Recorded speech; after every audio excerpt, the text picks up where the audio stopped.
2 minutes pour comprendre. Aujourd'hui, on vous parle de la ménopause et surtout de comment se préparer à la ménopause. Quels sont les points sur lesquels on peut agir? On en parle avec vous, Karine Dupuis. Vous êtes docteur en pharmacie et experte sport santé. On va évoquer 3 points.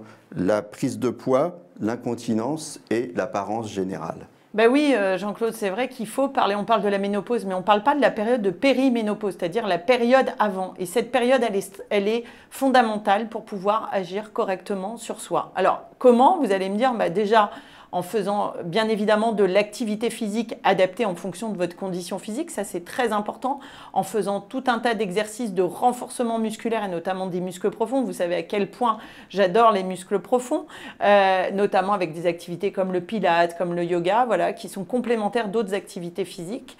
Et puis, il va falloir aller regarder au niveau respiratoire qu'est-ce qui se passe. Pourquoi? Parce qu'un mauvais positionnement de votre diaphragme, qui nous sert à respirer, peut au moment de la ménopause, engendrer de l'incontinence. C'est pas tant que le périnée alors le périnée se relâche, bien évidemment, en lien avec la chute oestrogénique, mais c'est en lien aussi au fait que le diaphragme est trop en bas. Donc il faut rééduquer les gens à bien respirer. Donc diaphragme pour l'incontinence, oui. Exercice physique pour l'apparence, oui. La prise de poids, vous avez une statistique? Oui, l'assurance maladie notamment dit que pendant cette phase, notamment de 42 ans à 50 ans, les femmes, pour 20%, prennent en moyenne 1 kg par an. Donc, vous voyez la nécessité, en tout cas, de se bouger au quotidien et de limiter la sédentarité, c'est-à-dire le temps assis, parce que c'est en lien avec ça. Voilà, la ménopause, ça se prépare, si on veut l'aborder, et ça se prépare longtemps à l'avance, si on veut bien la vivre.